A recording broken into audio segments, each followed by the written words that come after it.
Big game in the NFC Central today because the division gets a bye next week.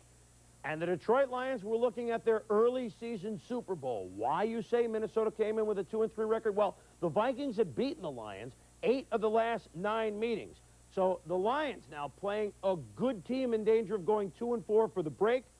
Were they really good enough to restore the roar in the Silverdome? Barry Sanders, 3 straight 100-yard games. Never's had one against the Vikings because the Vikings know how to defend him, Tommy. They did a good job. They did a good job of stacking the middle in between the tackles. They knew that they would be concentrating on trying to run Barry Sanders right there, and early in this football game, they shut him down. Herschel Walker had a sore shoulder. He told Coach Burns he could go. He said, no, sir, we'll go with Darren Nelson. And early on, it paid off. Nelson with an 11-yard touchdown scamper, 7-0 Minnesota in the first. Wayne Fonts and Rodney Peete hope the Lions can come back. But a pretty good rush. The ball is tipped and picked off by Joey Browner.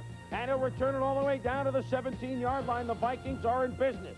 Then, first and goal.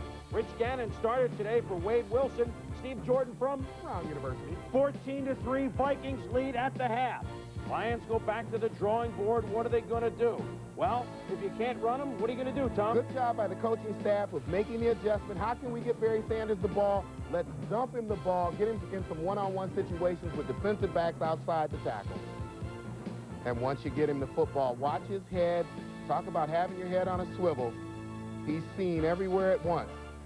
They say hand-feet coordination and eye-feet coordination. His eyesight better than Linda Blair in The Exorcist. Rodney Peete looking for a big strike.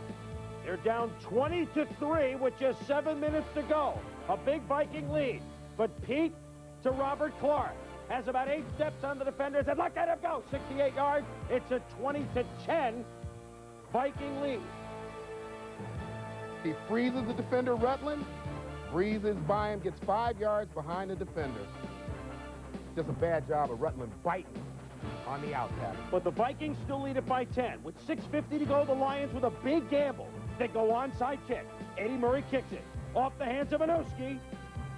And Toby Castone recovers for Detroit. The gamble pays off. They're still down by 10. Barry Sanders up the middle. If you had him, what would you do next, Tom? Go to Barry Sanders. Barry Sanders on the left side goes for 20 yards. You see the clock. It's almost 4.5 minutes. Then Willie Green. He's been money this year for Rodney Peete. 16-yard touchdown, 20-17. Minnesota leads 4:22 to go.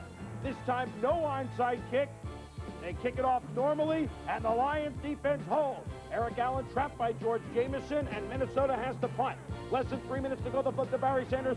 Sanders will juke left. He'll juke right. He'll go out of bounds for 10 yards. Then Sanders, he'll go right. He'll go left. He'll go right. He'll go left. He'll spin for 14 yards. Now, under a minute to go.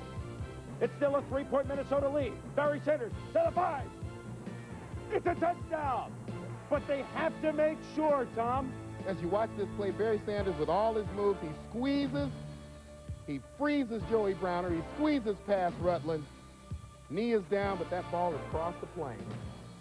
After further review by instant replay, play stands as called. Touchdown. The referee with the best suspense in the house. So after holding Sanders for 3 quarters, he gets 192 yards total offense. The Lions come from behind to win it. 24-20, their biggest fourth-quarter comeback since 1957. In 1957, they won the NFL championship. Just thought you should know. And for the Vikings, a lot of head scratching. They lose it 24-20.